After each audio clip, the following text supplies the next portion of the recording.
Octet theory और Levi's dotted structure, इसके बारे में पूरा डिस्कस किया। लेकिन ऑक्टेट थ्योरी जो है इसके भी कुछ लिमिटेशन है। तो जो ऑक्टेट थ्योरी है उसके क्या लिमिटेशन है और कौन कौन से ऐसे कंपाउंड्स है जिसमें ऑक्टेट को means they are deprived from the octet and they are stable. So there are two type that the expectation is 8 electron.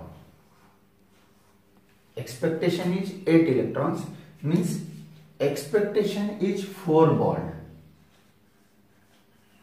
8 electron and 4 bond, got it?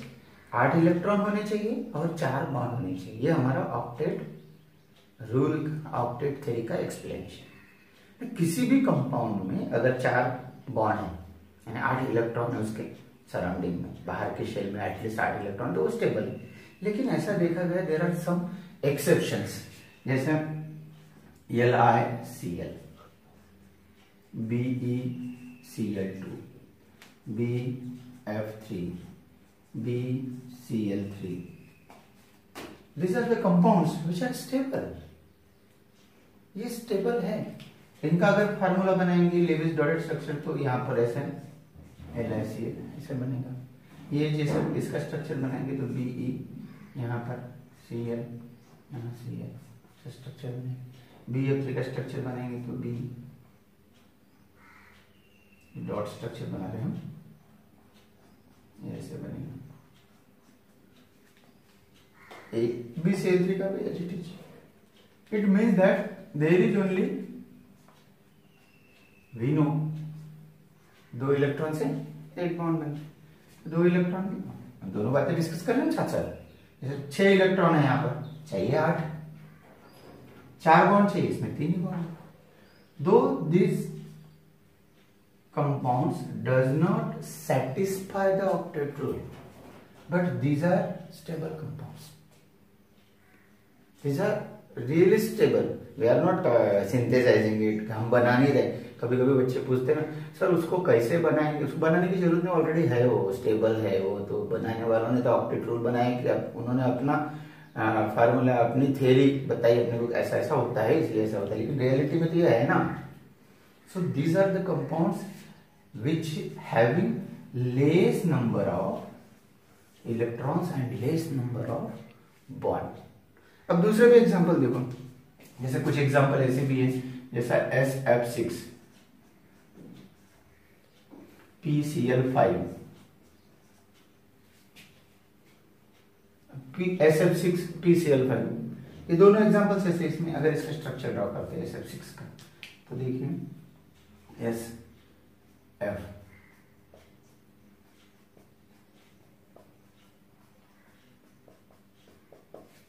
सीधा सीधा 6 है तो 6 बॉन्ड रहेंगे, 12 इलेक्ट्रॉन रहेंगे ना। जैसे PCl5 का स्ट्रक्चर P,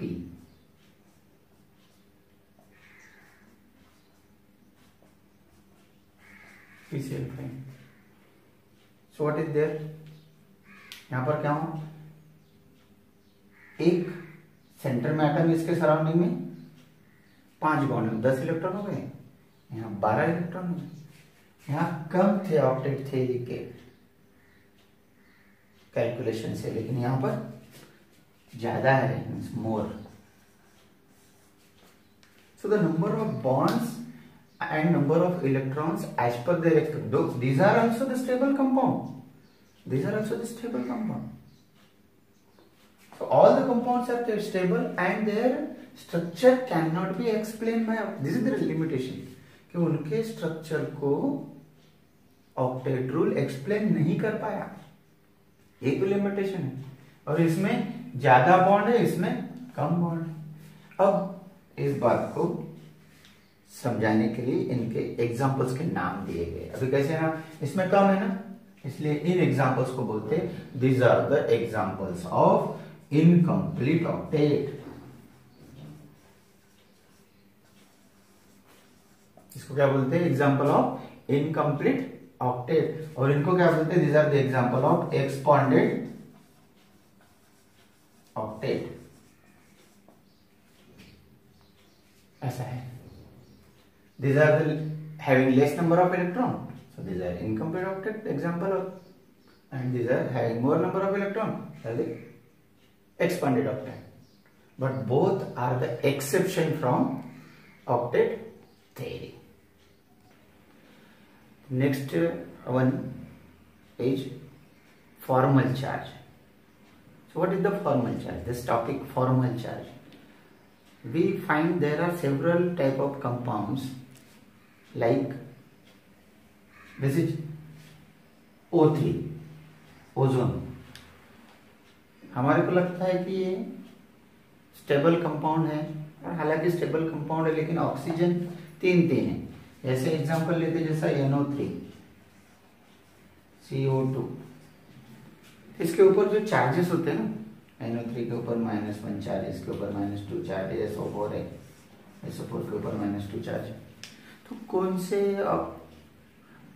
एटम के ऊपर कितना चार्ज है ये कैसे कैलकुलेट करते हैं? उसके लिए सिंपल फार्मूला है, फॉर्मल चार्ज. बहुत बड़ा फार्मूला, आप लोग ध्यान में रखना, ये इजी.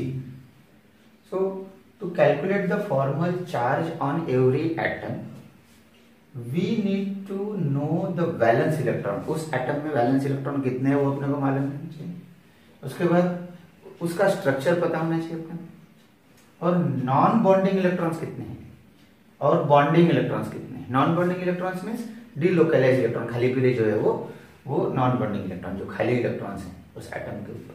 और बॉन्डिंग इलेक्ट्रॉन मीन्स बॉन्ड बनाए हुए इलेक्ट्रॉन. जैसा एक बॉन्ड है तो 2 इलेक्ट्रॉन रहेंगे, 2 बॉन्ड है तो 4 इलेक्ट्रॉन, वो बॉन्डिंग इलेक्ट्रॉन. सर ये स्ट्रक्चर है O3 का. इसको 1 नंबर दिया कैलकुलेशन के लिए, इसको 2 नंबर दिया, इसको 3 नंबर दिया कैलकुलेशन के लिए. अब इस स्ट्रक्चर में देखो आप, ऑक्सीजन, वी नो ऑक्सीजन का एटॉमिक नंबर कितना है? Oxygen atomic number 8, electronic confirmation 2 and 6, means valence electron is 6. Okay, so if we want to calculate the formal charge with respect to this formula for this compound, जैसा formal charge for first atom, इसके level calculate करना है तो क्या करना पड़ेगा? Valence electron 6, valence electron 6 minus non bonding electrons. इस oxygen के ऊपर खाली पहले कितने इलेक्ट्रॉन्स हैं? वो है 2, minus half of bonding electrons. Half of bonding electrons कितने? 1 2 3 बॉन्ड है, 3 बॉन्ड मतलब 6 electron. So half of bonding electron means 6 equal to क्या होगा? 6 के हाफ 3, 6 माइनस 2 8, 6 माइनस 2 4, 4 माइनस 3 1. तो यहां पर आ जाएगा इसका आंसर 1. अभी दूसरा लेते हैं 6 सेकंड के लिए, क्योंकि वैलेंस इलेक्ट्रॉन तो कॉमन रहेंगे ना सबके लिए, इसमें भी 6 ही रहेंगे, वैलेंस इलेक्ट्रॉन कॉमन रहेंगे सबके लिए. What about the bonding and non bonding electron in the structure? That is different. यहाँ दूसरे में नॉन बॉन्डिंग खाली फिर 4 इलेक्ट्रॉन है, non bonding electron is 4 here. यहाँ पर देखो नॉन बॉन्डिंग इलेक्ट्रॉन 6 है. थोड़ा सा आपको इसको ध्यान रखना है.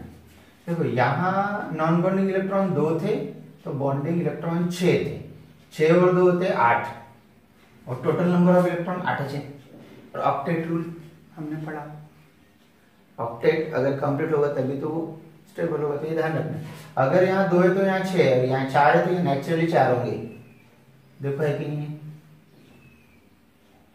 Okay, so minus half of 4 equal to, देखो 4 का आधा 2, 6 minus 4 equal to 2, minus 2 equal to 0.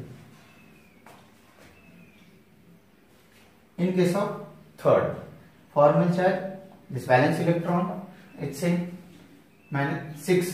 So what is this 6? 6 is the non-bonding electron, खाली पीले इलेक्ट्रॉन 6. अब बिना देखे भी अपने को समझ में आ जाएगा. कभी कभी अगर स्ट्रक्चर हमारे को नहीं आता है तो हमको ऐसे समझ में आए, बॉन्डिंग इलेक्ट्रॉन इतने हैं तो नॉन बॉन्डिंग कितने होंगे, नॉन बॉन्डिंग इतने तो बॉन्डिंग कितने, ये समझ में आ जाता है धीरे धीरे. तो नॉन बॉन्डिंग इलेक्ट्रॉन 6 है, माइनस हाफ ऑफ बचे कितने? 6, 8 होनी चाहिए 2. ये कैसे 2 कहां से आया? 2 मतलब सिंगल बॉन्ड, 4 मतलब डबल बॉन्ड, 6 मतलब 3 बॉन्ड है ना, ये वाला. तो इसको कैलकुलेट करेंगे. 6 माइनस 6 0, माइनस 1, इसका अंदर इसके ऊपर -1 चार्ज है। इसलिए हम अभी लिख सकते हैं कि पहले वाले जो पहला वाला जो ऑक्सीजन है, इस पहले वाले ऑक्सीजन के ऊपर 1 चार्ज है, दूसरे वाले के ऊपर 0 है और इसके ऊपर -1 चार्ज। आप एक बात को ध्यान दो, थोड़ा सा ये आउट ऑफ द सिलेबस एक बात बता रहा हूँ आपको थोड़ा सा, क्योंकि ये नीट वगैरह के क्वेश्चन जो एग्जाम में आप सीसीटी वगैरह के क्वेश्चन पेपर जब सॉल्व करेंगे तो उस समय आपको ये ध्यान रखना है। ऑक्सीजन इसके ऊपर 0 चार्ज है, मतलब न्यूट्रल है, और हमें पता है कि ऑक्सीजन की वैलेंसी 2 है, और 2 वैलेंसी मैंने पहले बताया, उसके सराउंडिंग में हम अगर राउंड लेते, we revolve around that, we have only 2 bond. देखो ऑक्सीजन के 2 बॉन्ड है, वैलेंसी 2 हो गई, 6 इलेक्ट्रॉन थे बाहर के शेल में, 2 इलेक्ट्रॉन बॉन्डिंग के लिए चलेगा, मतलब यहाँ के 2 इलेक्ट्रॉन है, यहाँ के तो ऐसा है ना, तो 2 इलेक्ट्रॉन ये, 2 इलेक्ट्रॉन ये, 2 इलेक्ट्रॉन ये। एक्चुअल स्ट्रक्चर जो है वो सेटिस्फाइड यहीं हो रहा है, इसलिए यहाँ पर 0 है, ठीक है। एक्चुअल स्ट्रक्चर सेटिस्फाई नहीं हो रहा है। अब बोलोगे आपकी सर यहाँ पर भी तो 6 है और ये 1, but what about the valency? यहाँ वैलेंसी सेटिस्फाइड नहीं हो रही बॉन्ड के according, number of electron satisfy हो रहे बॉन्ड अकॉर्डिंग, वैलेंसी सेटिस्फाइड नहीं, उसके सराउंडिंग में 2 बॉन्ड नहीं है ना, यहाँ पर भी सराउंडिंग में 2 बॉन्ड नहीं है ना, यहाँ 1 बॉन्ड ज्यादा है, यहाँ 1 बॉन्ड कम है। तो बहुत बार आपको ऐसे क्वेश्चन आते हैं और पूछते हैं फिर किस which is the neutral atom in the bond, उस समय अपने को ये आना चाहिए। एक्चुअली ऑक्टेट थ्योरी ने जो हमें बताया है कि 8 इलेक्ट्रॉन्स, और बाहर के शेल में अगर किसी एलिमेंट के 8 इलेक्ट्रॉन है तो वो किसी के साथ कंबाइन नहीं होते, लेकिन actually the drawbacks of the octet theory is number 1, octet theory ने एक्चुअल किसी भी कंपाउंड का स्ट्रक्चर नहीं बताया। The actual structure of any compound cannot be given by the octet theory, यानी कैसा भी हो बस डॉटेड स्ट्रक्चर हम लिख सकते हैं। उसके बाद कौन सा कंपाउंड स्टेबल होगा, किस स्थिति में है stable, means stability about the compound, ऐसा है तो स्टेबल होगा, ऐसा है तो नहीं होगा, ऐसा नहीं पता है। उसके बाद ऑक्टेट थ्योरी ने सीधा सीधा एक्सप्लेनेशन है, उसमें क्या एक्सप्लेनेशन है कि if the 8 electron is there there is no any bond formation, लेकिन ऐसा होता नहीं है, there are certain exception, जैसे xenon is the big compound, दो xenon is present in the 18th column, xenon बड़ा कंपाउंड है, xenon के भी कंपाउंड बने, हीलियम के भी कंपाउंड बने, हीलियम तो छोटा है, so the compounds of helium is also possible, the compounds of xenon is also possible, ये सब कुछ ऑक्टेट थ्योरी नहीं बताए। दूसरी बात, with the help of octet theory we can able to explain only covalent bonding, सिर्फ covalent bonding, sharing of electron, एक इसका मिलके बॉन्ड बना रहे, लेकिन what about the ionic compounds? The ionic compounds are that compound where there is the bonding force of attraction between positive and negative opposite charges, opposite charge ions is there is the electrostatic force of attraction, and that electrostatic force of attraction holds that atom together। हमारे लिए best example समझने के लिए NaCl में Na+ और Cl- करके compound बनता है, वो Na और Cl होता है कंपाउंड, वो NaCl हम लोग NaCl कंपाउंड बोलते हैं, NaCl मोलिक्यूल बोलते हैं, फार्मूले को मोलिकुलर फार्मूला बोलते हैं, but actually this thing is different. NaCl is molecule बोलने के लिए, but it's formula NaCl, that molecular formula जिसको बोलते हैं, उसको उसके फार्मूले के वेट को मोलिकुलर वेट नहीं बोलते हैं, because that NaCl is having the network structure. एक Na के सराउंडिंग में 6 Cl है, एक Cl के सराउंडिंग में 6 Na है, means 1 Na is surrounded by 6 Cl, that is the coordination number. 6 कैसे आपको एकदम से मन में आ सकता है? 6 कैसे? Left, right, front, back, up, down, ऊपर, नीचे, आगे, पीछे, दाएं, बाएं, इजी। नेटवर्क स्ट्रक्चर हुआ ऐसा बड़ा, तो क्या होगा, उसके सराउंडिंग में 6 रहेंगे, तो Na के सराउंडिंग में 6, Cl के सराउंडिंग में 6, इसका मतलब क्या, 6:6 मीन्स 1:1, इसलिए formula molecular structure, molecular formula उसका NaCl है। ओके, तो ये आयनिक कंपाउंड के स्ट्रक्चर को भी बैलेंस बॉन्ड थ्योरी बराबर एक्सप्लेन नहीं कर पाई। इसके बाद जो हम देखने वाले हैं कुछ छोटे छोटे पॉइंट्स है, जैसे लैटिस एनर्जी क्या है, बॉन्ड एनर्जी क्या है, बॉन्ड एंथैल्पी क्या है, बॉन्ड ऑर्डर क्या है, रेजोनेंस क्या है, छोटे छोटे पॉइंट्स है ना, वो अभी हम देखेंगे। Certain terms which are required to understand the concept of this chemical bonding. We must know certain terms. So these are the important terms which are required. So what lattice enthalpy, bond length, bond angle, bond enthalpy, bond order, what about the polarity of bond and resonating structure. These are the different terms which are required. ये अपने को पता नहीं, लेकिन एक बात हमेशा आप लोगों को ध्यान रखना है कि जब भी कभी कोई केमिस्ट्री में डेफिनेशन बनाते हैं, वो डेफिनेशन हमेशा 1 मोल के लिए ही बनाए। जैसे मार्केट में हम जाते हैं तो जो सब्जी वाले, जैसे मार्केट में सब्जी खरीदने गए तो सब्जी वाले हमें 1 kg का ही रेट बताते हैं, लेकिन आजकल तो चलन आ गया पाव का रेट बताने का, है ना। तो वैसे ही केमिस्ट्री में कुछ भी हो, कैलकुलेशन जो भी होगा 1 मोल ऑफ दैट कॉन्स्टिट्यूट, ऐसा कैलकुलेशन कर। जैसे so let us start the discussing the first term with the lattice enthalpy. Lattice is the crystal lattice and that crystal is having ionic bonding, that crystal is of maximum ionic compound and that ionic compound crystal बड़ा वाला, जैसे नमक लेते पहले पुराना वाला जो नमक आता था ना, ऐसा पत्थर वाला नमक अभी भी आता है, तो क्रिस्टल, वो नमक के क्रिस्टल के लैटिस को ब्रेक करने के लिए 1 मोल ऑफ दैट ब्रेक करने के लिए जो भी एनर्जी लगेगी, that is the lattice enthalpy, the energy required to break its constituent. Solid होगा तो सीधा गैसेस फॉर्म में, लिक्विड से लेके ब्रेक करने के लिए जो भी एंथैल्पी लगे, एंथैल्पी मींस एनर्जी 1 मोल की, वो भी lattice enthalpy. Second one is bond length.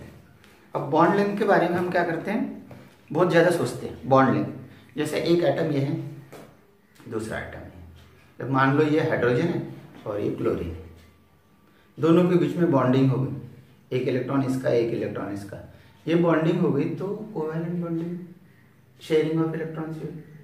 So when you want to calculate the bond length, so what you have to do, the centre of this, बीच में हमने बाहर से डॉट लगा रहा है, सेंटर में और इसके सेंटर में, दोनों के सेंटर को जो ज्वाइन करेंगे ना, दोनों के सेंटर को ज्वाइन करेंगे, जो भी लेंथ होगी that is the bond length.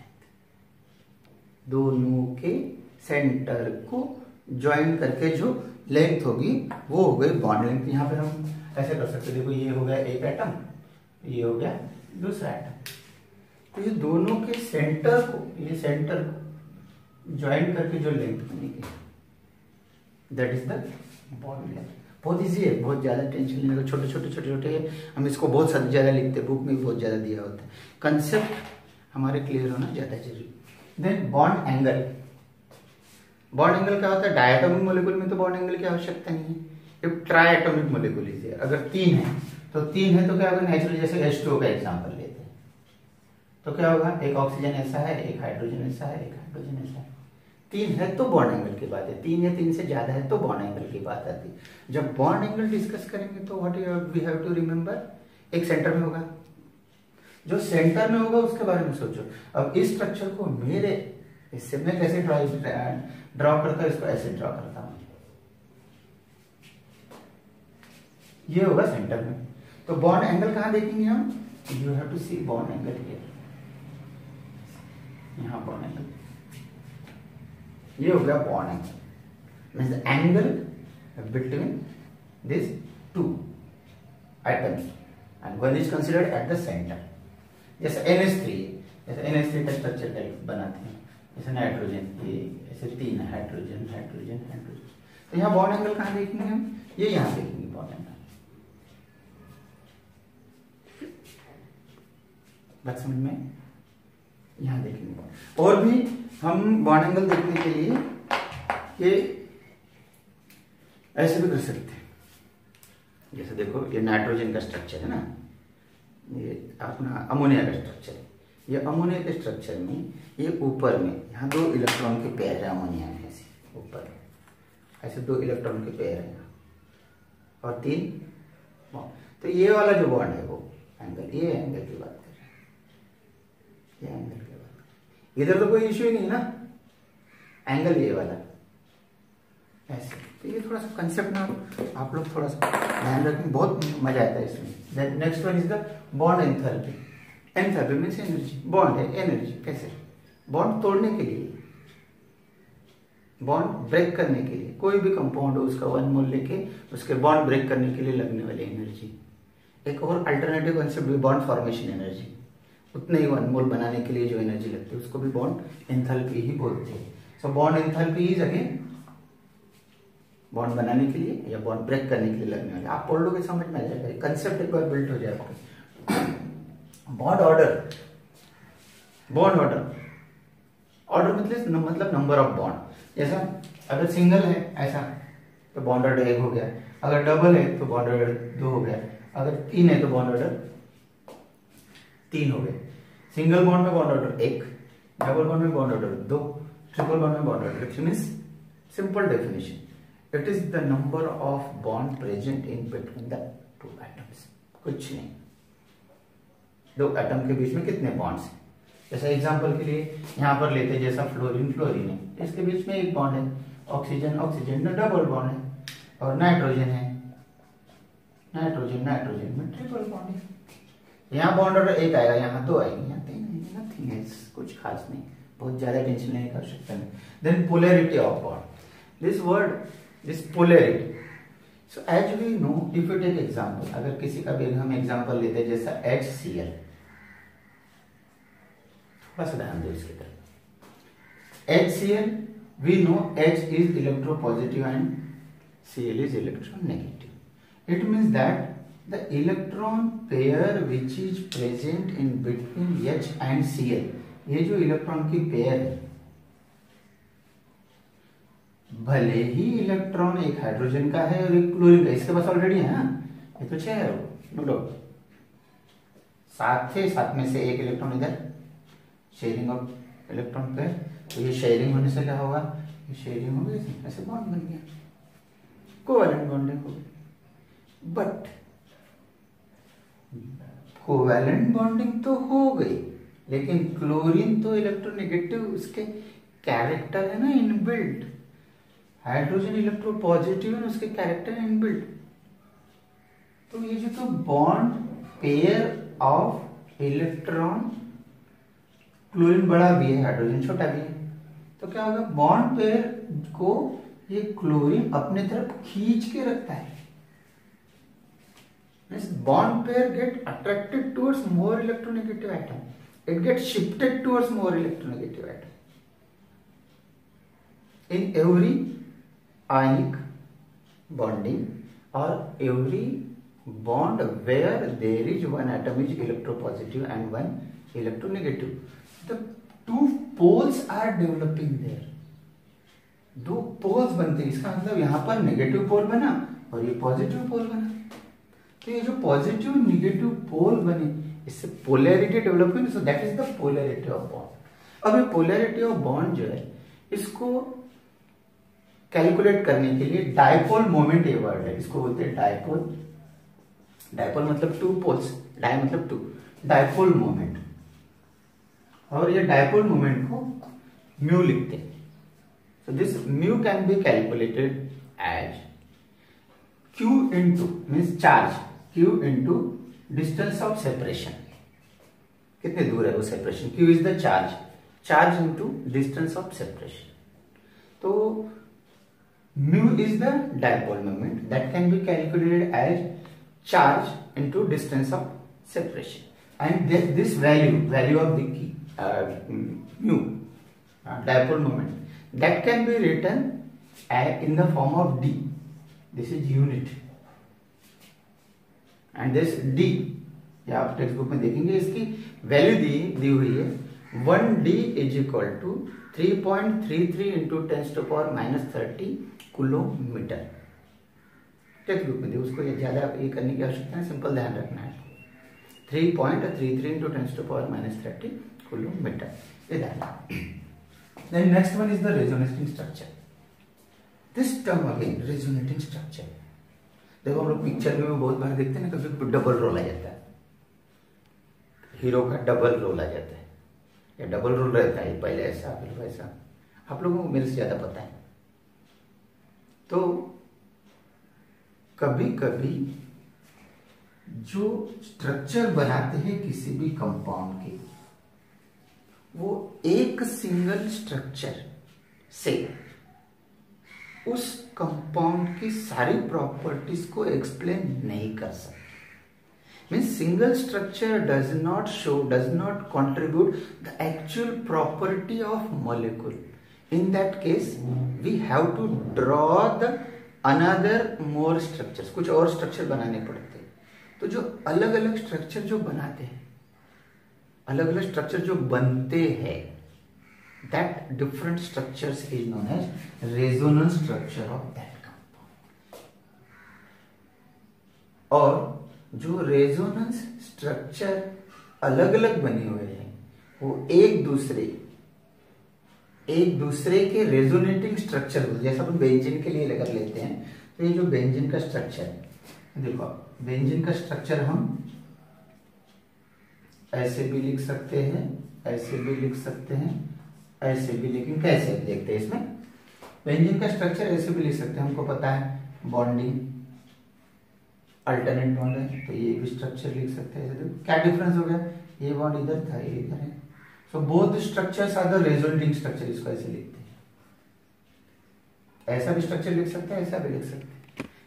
तो इसमें एक्चुअली है क्या, ये बॉन्ड यहाँ पर भी है, यहाँ पर भी, तो ऐसा कर सकते हैं ना, ये बॉन्ड यहाँ पर भी है, यहाँ पर भी है, यहाँ पर भी है, यहाँ पर भी। इसका मतलब this is the resonance hybrid structure. ये हो गया resonance hybrid structure of both. ये भी स्ट्रक्चर बराबर है, ये भी स्ट्रक्चर बराबर है, ये हाइब्रिड स्ट्रक्चर। ओके, तो इस वीडियो में हमने स्टार्टिंग से फॉर्मल चार्ज देखा, एक्सपांडेड ऑक्टेट देखा, इनकम्प्लीट ऑक्टेट के बारे में देखा, ड्रॉबैक्स ऑफ ऑक्टेट थ्योरी के बारे में देखा, और ये जो छोटे छोटे कंसेप्ट है, ये सारे के सारे छोटे छोटे कंसेप्ट, इसके बारे में देखा। ओके।